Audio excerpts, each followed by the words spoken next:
So, fun part is where everything starts going down. This is where the appointment of Hitler as Chancellor begins. I just want to check that there's no questions because I've been talking for a while. Guys, is this all making sense so far?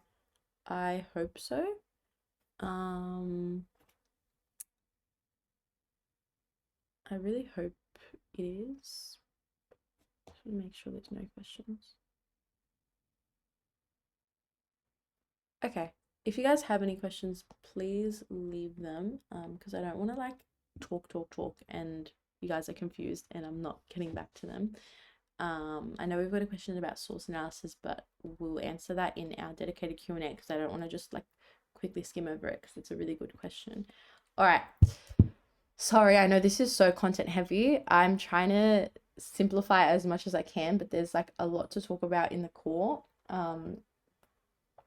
We're trying to get through the entire topic. So now we're up to the dot point, which is the initial consolidation of Nazi power, which I probably hate this dot point the most just because I feel like it's the most boring. But that's just me. So Hindenburg was hesitant to appoint Hitler even though the Nazis had the most seats, which I wish he stayed hesitant, and didn't call an election for him to literally win. It's literally his fault. But he was just concerned that he was too fanatic, the growth of the SA, which was their secret police, and then he appointed someone else instead. But Hitler still had really, really influential supporters, and his significant ally was the former chancellor, who suggested Hitler needed to be controlled, and he believed that Hitler could be manipulated. So Hitler relents, and then he ends up appointing Hitler as Chancellor by 1933.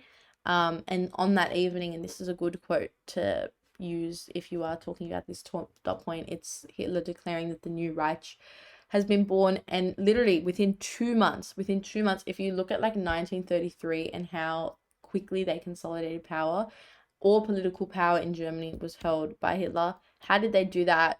What a coincidence. It's the Reichstag fire. So this happened literally the month after, not even a month. Literally less than a month. 27 days after, what a coincidence, the Reichstag catches on fire. Who did it? Hitler spreads the myth that it's a communist outrage, and the culprits were believed to be a group of communists, which easily already puts the communists at deficit, and he's consistently targeting them.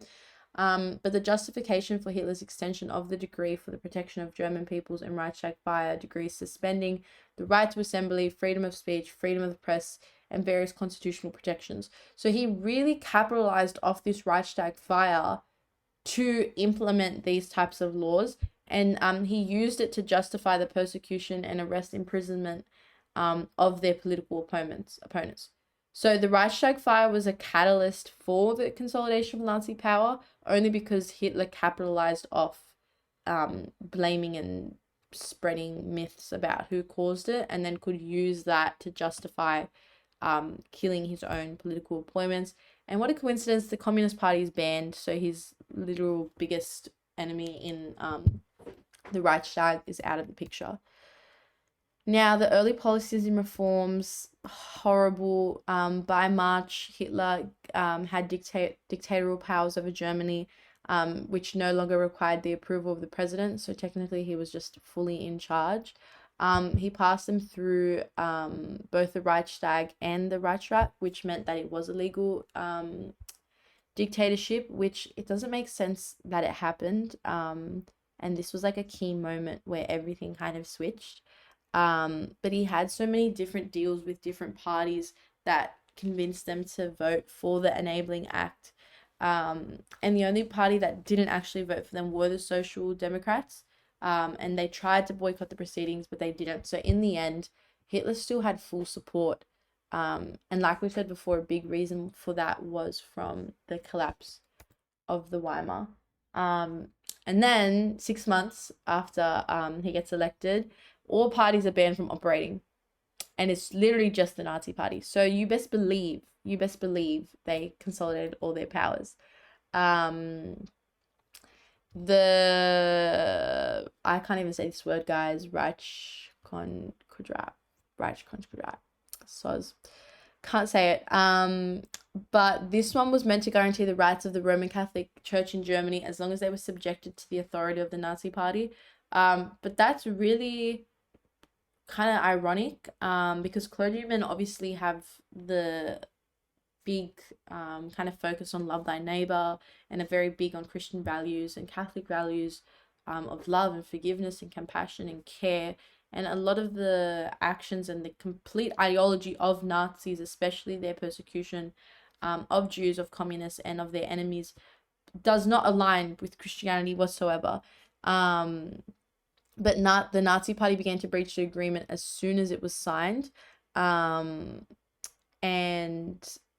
the Catholic Church couldn't do much because they had already signed it and they were subject to the authority of them. July, big time. This was a big year. 1933 and 1934 were big years, but that's the Night of Long Knives, where he purged his own party, literally his own party, through murder and arrest. 85 fatalities, but officially there was 85. They believe that it's up to 200 people, and most of them were assassinated by the SS or the Gestapo. And then the leaders of the SA were one of the most targeted groups. So in particular, the Ernst Röhm, who was leader, and he's one of the key features and one of the people that we look at.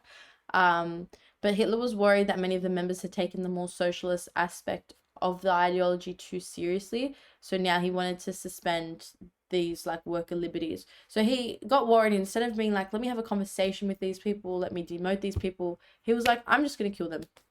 I'm just going to kill and arrest them. And that's Hitler's mentality. Then President Hindenburg dies, 2nd of August 1934. And this Hitler's partying at this point. Like how everything came into play, he just capitalized off everything. And because he had the support of the army, he combined the role of president with the chancellor. So now he declares himself as Führer. He abolished the office of the president. And when he was Führer of Germany, he was basically just the god of Germany, just in charge of absolutely everything, and officially enshrined in law and in title, he was the dictator of Germany. So the President Hindenburg's death was the final consolidation of power, where this is where he gets to the full dictator power, where it's in law and in title. But all those events and the Reichstag fire, and the Nazi Party winning the elections, and then the Night of Long Lives, all of those add up to this complete power that he consolidates by President Hindenburg's death in full. So